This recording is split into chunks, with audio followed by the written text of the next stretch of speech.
Welcome back here, everyone. So today is Equal Pay Day. And last Thursday, a Superior Court jury awarded former news anchor Sandra Moss nearly $1.6 million from the company that owns KUSI TV. Yeah, the jury found the TV station had violated equal pay laws by paying her substantially less than her longtime male co-anchor. So Sandra Moss is joining us live now in studio, along with her attorney, Josh Gruenberg. So good to have both of you here. Thanks for coming in. Yeah, thank you.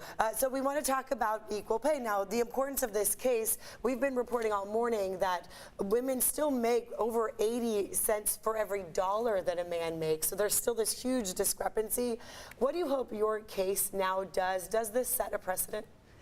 You know, I think that what happened here in San Diego County, we moved the needle a bit, but I would like to see Equal Pay Day celebrated every day. And there's still a lot more work to do. But you're right, women make on average 84 cents for every dollar that men make. And today is significant, and we celebrate Equal Pay Day because it takes women 10 more weeks into the new year to make what men made last year. Interesting. Yeah. To hear that that's still happening, right? Years and years we've been talking about Equal Pay Day and the differences.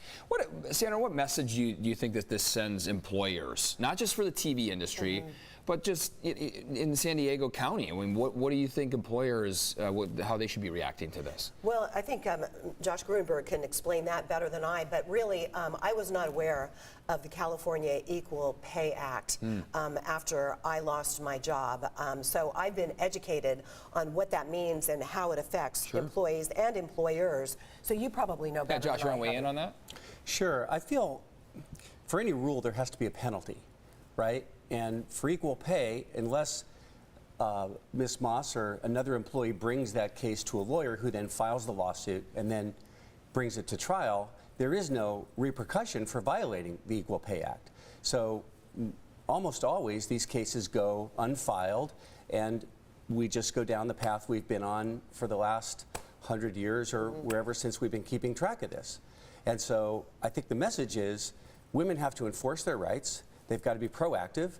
If they feel like they're being shorted, go see a lawyer and move the case forward. I mean, this case is great because it's received some media attention, and now women know that they have rights to enforce, and there are lawyers out there that take these cases, like my firm, and that there are repercussions, like a jury trial, to hold companies accountable when they break the law. Now, I would like to go back a few years, Sandra, when you first, were you kind of suspecting that you and your co-anchor had this big difference in pay? Did you straight up ask Alan Denton, what are you making, so you could find out that there was this big change? Or how did this even all come together? Well, you know, I think like in a lot of jobs, so people that have jobs, there's this, there was a culture of and a practice of pay secrecy. At where I worked. And so it wasn't something that you openly discussed. It's kind of uncomfortable Most talking about your pay. Most places don't. So what I ended up doing is I found out through some former employees who had moved on in management who told me that I was severely underpaid. And so that's how I started investigating. And another colleague had mentioned it. But I did, in the end, I did ask Alan Denton to confirm what he made on his last day of employment, and he did that. So I did have that information, and knowledge really is power. And when I went to my bosses and asked them that, you know, I feel like I should be making equal pay, a year later, my contract wasn't renewed. And Josh, do you suggest that for women who are watching right now, no matter what industry they're in, to somehow find out what they're all making, to know if there's this huge discrepancy or not? Yeah, I think this case gives women license to push back a little bit and to demand pay transparency.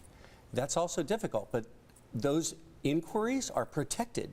The law protects those inquiries, and if there is a pushback, the law protects those too. In fact, in this case, the jury found retaliation. That is, that Sandra was fired from KSI, or had her contract not renewed, because she was complaining about the pay disparity. So you're allowed technically to ask, even if your contract says we don't talk about these things. Correct. You are allowed to push back and to inquire and to complain without fear of losing your job. Sandra, talk about the homework women should do, right? I mean, you got to know your value, right? you do have to know your value. And here we are on Equal Pay Day talking about celebrating women and empowering women. But you know, I would really like the conversation or the focus to be on hiring women, promoting women, elevating women, and paying women for what they're worth. Because this case, I'm sure, was not easy for you.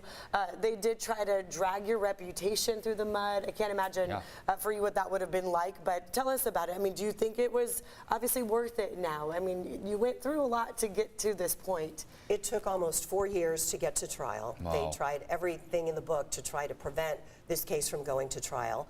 Then when the trial did begin, they tried to assassinate my character, and they used current employees to try to do that for them because they were so boxed in from their depositions talking about how my good work ethic, and they couldn't say anything else after. So it was really difficult hearing the criticisms, but you know what? I felt really great about some of the female journalists that came to my rescue, that backed me up, and that really put their jobs on the line and their future on the line to speak out on my behalf. And so I'm forever grateful to the women in broadcasting and some of the men who really gave me great backup that led to this victory. We have to have thick skin in this business, Right. as you know, Sandra. Yes. You had to have really thick skin after all this went through. It was ugly. It was brutal. What they put her through at the trial was a lot of bad things go on in trials. Trials are tough, but what they did to her was inexcusable, and the jury saw it. Josh, is someone in a similar situation, doesn't maybe know where to go next, is the first step maybe getting in touch with an employment lawyer just to kind of walk through all the laws and regulations? I think so, yeah. I mean, you can Google the Equal Pay Act and you can find out what the standard is, but it always helps to talk to a lawyer. And there's a lot of lawyers that do this work.